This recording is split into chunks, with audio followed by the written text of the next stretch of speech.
Hello, my name's Kate Daly. I'm from Amicable, and this is Rebecca Jones, also from Amicable Beck.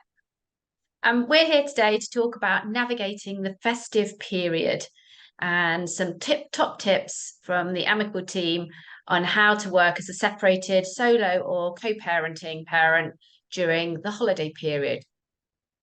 We're going to talk about navigating Christmas specifically, and this talk's relevant to you whether you're co-parenting, a solo parent, or a blended family. And Beck and I are just going to have a chat about some of the issues that tend to come up for people in these scenarios. Now, before I start, I thought I'd give you a little bit of background about who we are. We're Amicable, and we're an online legal service for separating couples, and we're endorsed by the High Court. We offer free information and advice for anyone who finds themselves going through a separation, particularly obviously relevant with children. Our approach is to focus on what's best for children rather than what you can do individually to get the best settlement for you. And we offer negotiation support and we manage the legal process as well. And we give parents the tools to become really great co-parents. So a big part of what we do is to stay focused on helping you navigate the journey with the children in mind. And because we're a bit different and we're not like solicitors, we don't charge by the hour, we don't add VAT to our fees. So there's certainty. We offer fixed price and we offer payment plans as well, so you can split fees. So if you're going through a divorce or separation, we've tried to be about as different from a traditional solicitor as you can be. So I've given you a brief intro into Amicable and what we do. I'm going to hand over to Beck now, who's going to talk a little bit about co-parenting over the Christmas holidays. Beck. Hi, I'm Beck. I'm one of the divorce specialists at Amicable, helping couples, as Kate's already said. So I'm just going to talk a little bit more about co-parenting and our tips for Christmas and how to make it as fun as possible.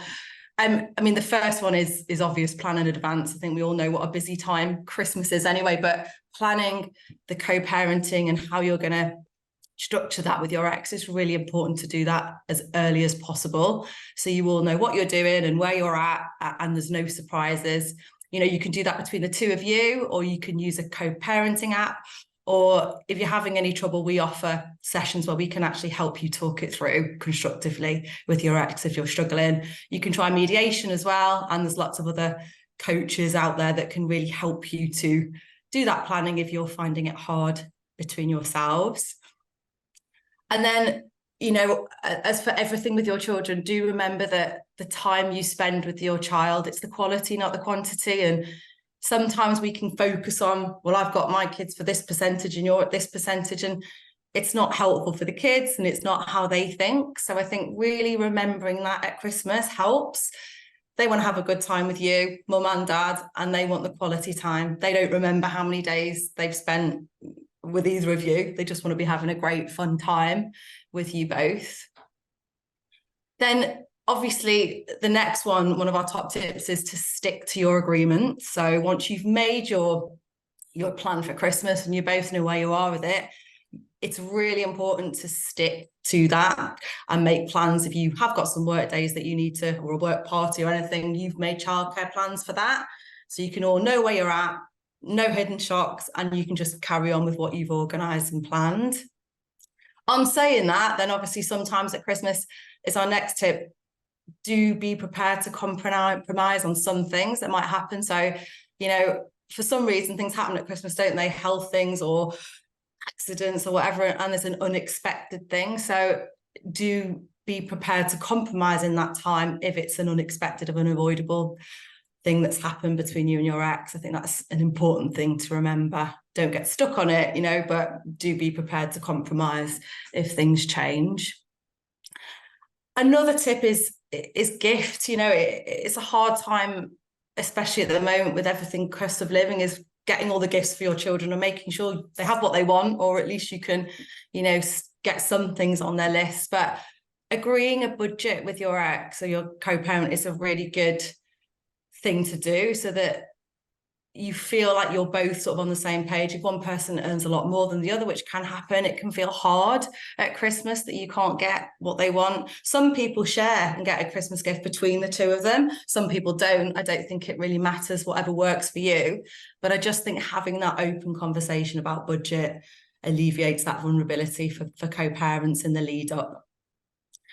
And again, obviously, if your child believes in Father Christmas, then they'll no doubt drawn a big list of all the things that they want Father Christmas to bring them in advance of Christmas. So it's quite important to share that list, because quite often they'll only do it once at one house. So it's important that you share that between yourselves as co-parents and say, you know what, I'll get these bits and you get that, so that one person doesn't get everything on the list and the other person hasn't got anything, because obviously Father Christmas is delivering those kids and those presents to the kids, not you. So it's really important to have that chat before as well. Another thing is handover. You know, children are going to spend time with mom, spend time with dad, and that handover at Christmas can be quite different and emotional for them, rather than the just normal term time handovers. So just think about that handover and how you're going to do it. You know, don't just have a stopover at a motorway service or something and hand them over. Try and think about that in advance, so it's a smooth and an easy transition for the kids over Christmas, especially if it's the first one maybe that they haven't spent with either of you. And again, the last one, you know, as always, be empathetic and understanding. To be a good co-parent, you should always have empathy for your co-parent and understanding how they're going to feel in this time as well. That can really help your relationship and keep the kids happy at Christmas. Thanks, Beck. Now, what about Christmas Day itself then? So, kind of, there are different things you can do on the day itself if you're celebrating Christmas. And I guess it doesn't have to be Christmas, it could be any other important day in the year. But you can either do it together, and that's sometimes what people tend to do the first year that they're separated. You can share the day, or you can alternate dates and years. So, just looking at those three different options, if you're spending the day together, then it's important that you've got a kind of plan for the day and you're able both to suspend your own feelings about the divorce and the breakup if it's a fairly recent thing. There's no point in trying to spend the day together when there's a horrible atmosphere or there's a tense silence, because kids pick up on that kind of stuff no matter how well you think you're hiding it.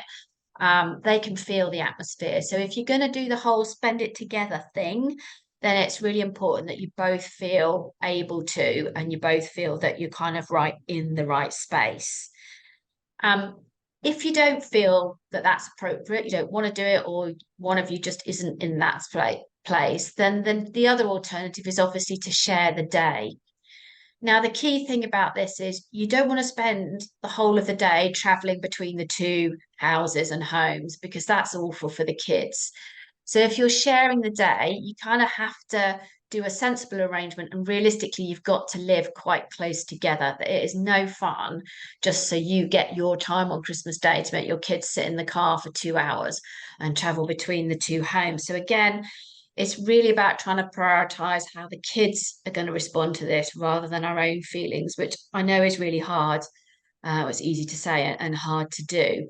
But sharing the day really means you've got to have a kind of quite a close proximity relationship, because, like I say, thinking about stuff like, is the weather going to interfere, or is there going to be a long journey? All of those things really come into that kind of idea of sharing the day. And you might have presents in the morning and with one parent, and you might have lunch, or depending on, you know, how old your kids are, how late they're going to stay up, with the other parent.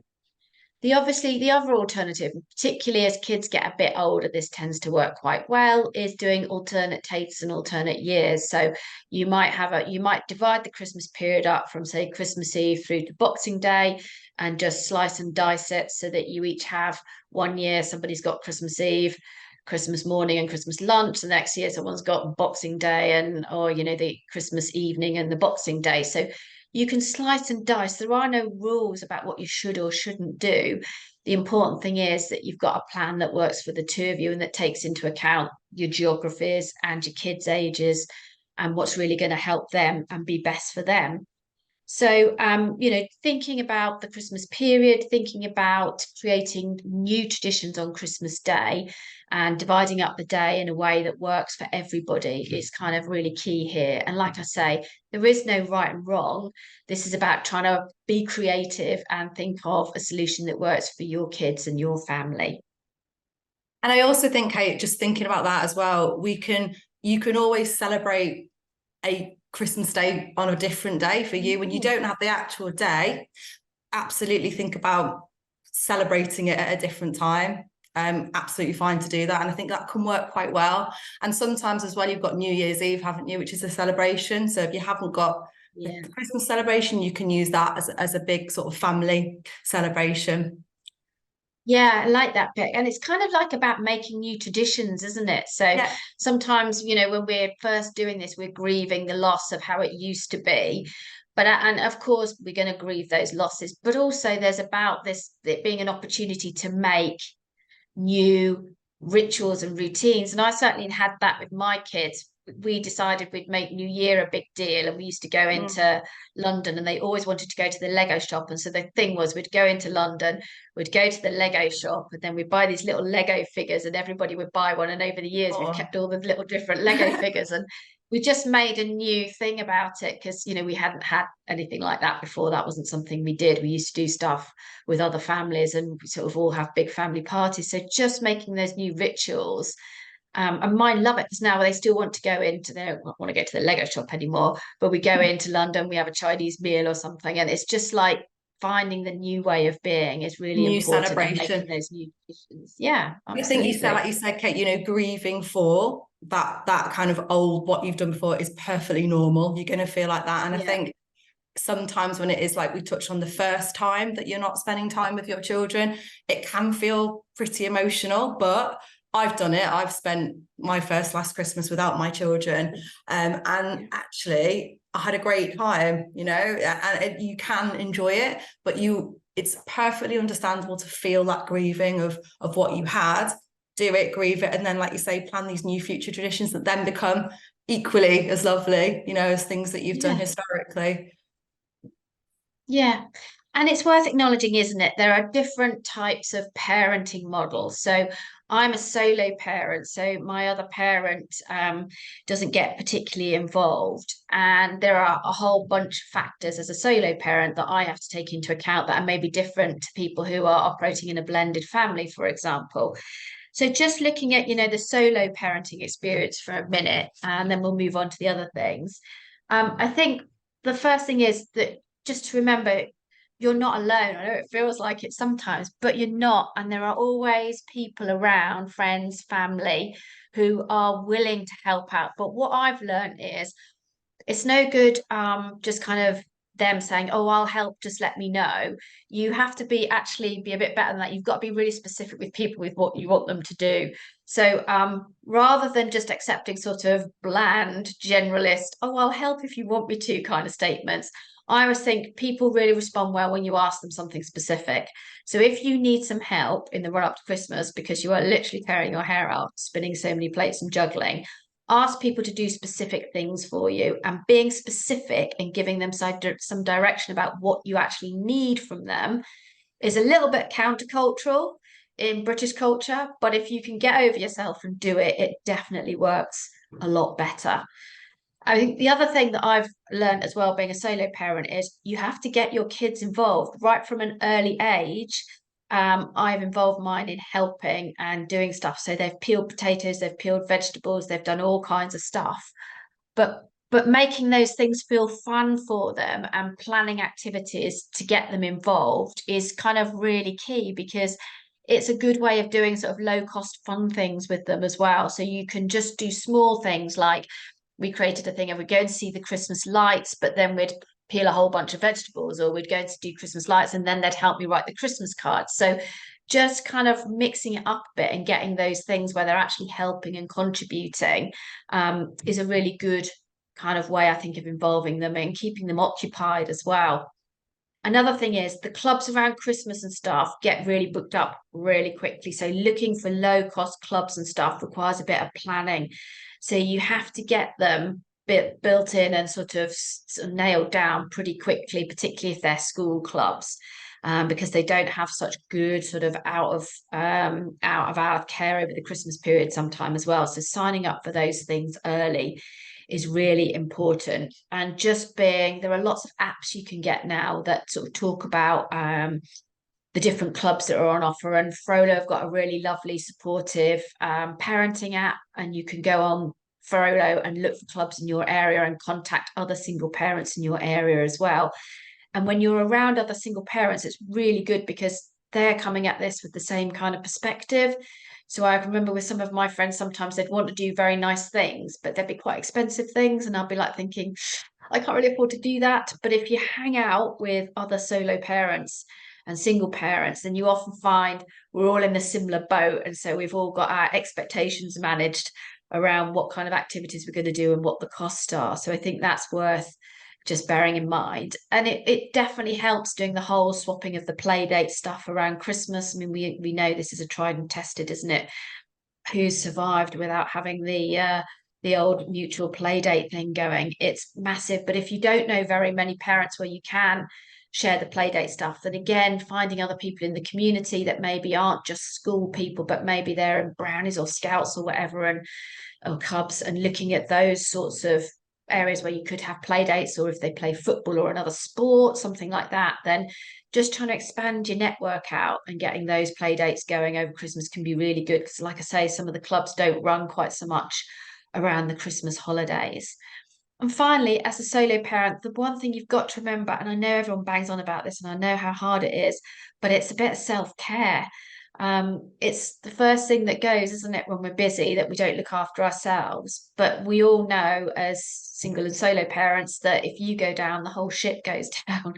So just trying to carve out a little bit of time, just some small things where you can practice self-care, whatever that is for you, whether it's a nice long walk, whether it's some kind of relaxing bath, or whether it's doing a bit of mindfulness, whatever it is, having a takeaway, watching your favorite Christmas film whilst doing the wrapping. If you can just carve out a little moment for yourself, that goes a long way to surviving Christmas as a solo parent. So yeah, so top tips on solo parenting. So, some useful questions to ask yourself as a solo parent. If you're not able to spend your Christmas day with extended family to help with the burden a little bit, are there any other solo parents you can team up with and do a big friendship Christmas? I think we've all seen, maybe we haven't all seen, but I've seen Motherland, and I love the idea that they all get together at Christmas and do it together. It seems like a good, fun thing to do. So if you don't have family close, if you're a solo parent and you've got relations that live a long way away, you're not going to get to see them, then teaming up with other solo parents can really work. Make sure you've carved out some me time and think about the other people in your life who can support you. And like I said, just trying to be really specific with people when you want some help is kind of important. I'm going to hand over to Beck now. She's going to talk about being a different kind of single parent, a single parent in a blended family. So, Beck. A blended family, you probably know already, there's so many blended families these days around. But it basically means when two parents that are separated have then formed another relationship and that person also has children. So you form a new blended family. And I'm in a blended family myself. I've got 3 children and I've got my partner has 2. So we're a blended family of 7. So quite big. And my ex-partner is remarried with 2 little baby children. So my kids have another blended family there. So as you can already see, blended families get bigger and bigger because you're obviously forming that bond with different children from different relationships. So it's a really lovely place to be, and it's hard, like all parenting is, and blended families are hard, but they're really rewarding and a really positive thing for your children. So that's my little bit of background of where I'm at with it. And these are just some tips, I guess, to think about when you're forming this blended family, and to just make Christmas as easy as it can be. Again, because you're forming 2 families, there can be lots of differences between the 2. So I think the first thing, again, is try to be empathetic and understanding. When you form a new relationship, your ex may not have done so already.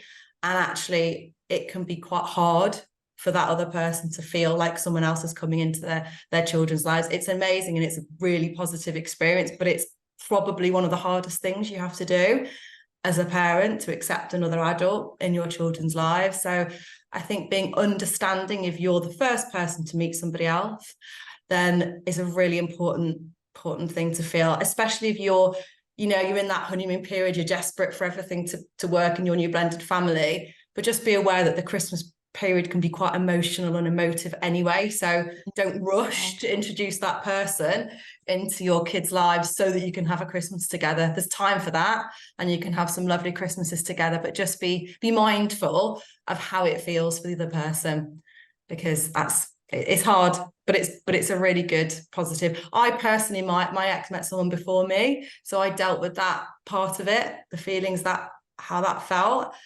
And then I met somebody. So it can happen for both people, and it's lovely when it does, but it's really important to be understanding of the other parent during this period. And then, when you're in a blended family, there's sort of like, you need to talk about gifts. I mean, I'm quite lucky because I do have an open relationship in terms of all the blended people in our family, because not only do you have your ex, but you also have your partner's ex as well. So there's lots of different people that you've kind of got to involve in this. So having a bit of an open dialogue about gifts and sort of how you're going to deal with it, what the sort of budget is. You don't have to be identical or anything like that, but it's just, if you've had that conversation, you can talk through any difficulties that might arise between the two of you. Personally, what we do is one of us will get the Father Christmas presents for our children. That's how we deal with it. And we've got a sort of budget of what that is. So some of my kids don't believe in Father Christmas, but they obviously still get the bounty of gifts in the morning. But that's how we do it. But I think it's completely up to you in terms of how you do it, but have that dialogue before if you can. It's really useful. And Father Christmas again. So obviously when you build your blended family, quite often you've got different ages. Sometimes you can meet someone with much younger children than yours or much older children. And the older children may not believe in Father Christmas anymore. So it's just about talking to them in advance to say, look, obviously, if they're young and they believe in it, let's create that magic. You loved it when you were younger. So let's make sure we carry that on for the younger children in your blended family. And then again, planning Christmas, which is obviously what we always need to do well in advance. Even more so when you've got your blended family again, because there's lots of different families. So you need to make sure that you've all planned and maybe if you're going to the theatre, one's going one year and the next year, otherwise they end up going to 2 Cinderellas each year. It's really important to have the planning done in advance so everyone knows where they are and everyone can have a good Christmas with the kids. So embracing different traditions. And this is something that you've also talked about this before in this talk. When you blend 2 families together, they're going to have different traditions. So it's important to, I think, look at what they are and embrace, if it's just your kids coming into the family, you shouldn't just do everything that you used to do. Likewise, you shouldn't do everything that they used to do. Try and think of what your children are used to and either combine some traditions or like Kate say, make a new one, create a new tradition that's going to be your new sort of blended family and how that works. And I think be mindful of your children and those traditions, because if they've done them before and there's suddenly things change, that can feel quite hard for them. So I think talking to them about what they'd like to do and what they love about Christmas before can really help you to come up with some new family traditions for your new blended family.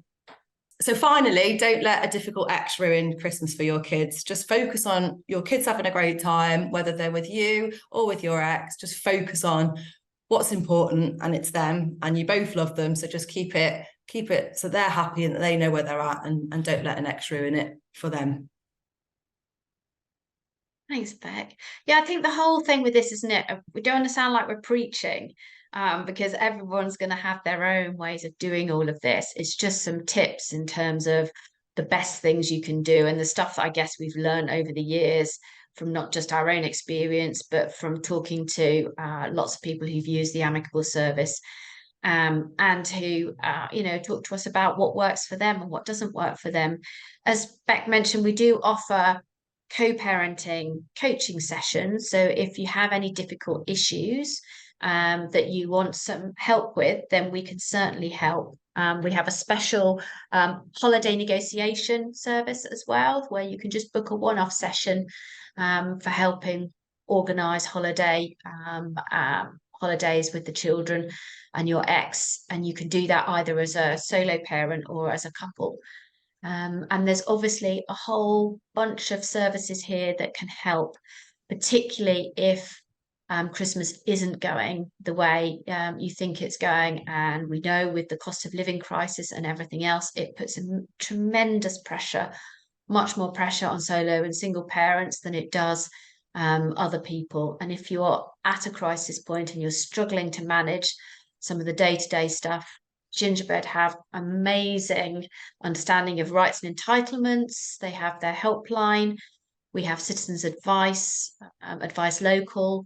If it's a mental health crisis you're experiencing, then Mind Samaritans. And if it's your children who are in crisis, then Young Minds is an absolutely brilliant charity as well. So there is help out there. So don't feel like you've got to tackle this alone. We do appreciate and we do know, and I think we've both felt, haven't we, Beck, that it can be a real struggle when all of the financial issues you've got to carry along with everything else, and then Christmas comes along and just heaps that back onto you even more. I mean, there are some really good ways that you can do, lots of small presents for kids. There's lots of pound shops now. I used to spend my whole life in Poundland doing the stockings for my kids when they were little and stuff like that, just to try and keep the cost down. Little kids just like volume, don't they? They just like stuff to unwrap. So and also I think you can, it doesn't matter if things don't go as planned over Christmas. I think we sort of get fixated on making sure it's the best, because it's a Christmas Day celebration, but don't be kind to yourself. And if things don't go quite as planned or it doesn't work, then you've got another year next Christmas. You can learn from that. These are just ideas for you to think about and tips, but what works for your family will be different, and you can learn from mistakes that you make, and you can make sure that you just do them differently the next time. And I think you can have a great Christmas with your children, and you can have a great Christmas without your children. So which is what I found last year. So wasn't looking forward to it, but it was great. So be kind to yourself over that period as well. Yeah. And as it says here, there's our website as well with lots of tools. We've got lots of blogs that set out some of the tips that Beck and I have talked through today in a bit more detail. There's the Divorce podcast as well so that you can download and listen to. We've got lots of amazing experts, childcare experts and child psychologists talking about how to manage the co-parenting relationship, particularly around the holiday time. And you've also got the Amicable Co-Parenting app as well that you can download. You can do that and share that with your partner, either a new partner or an old partner, and you can put all of the kids' arrangements in there. So it all keeps it in one place. There's a messaging function as well. So you don't have to keep going through WhatsApp and your calendar and everything else, but it's all in the same space. And as I said, we have got the co-parenting advice sessions that you can take advantage of as well. So lots of help and advice, lots of tips. Really keen to hear everyone else's ideas as well. So if you've got ideas or things that that particularly work for you, then do feedback on the socials, because we can incorporate all of those ideas into more of these presentations. So thank you very much indeed for listening.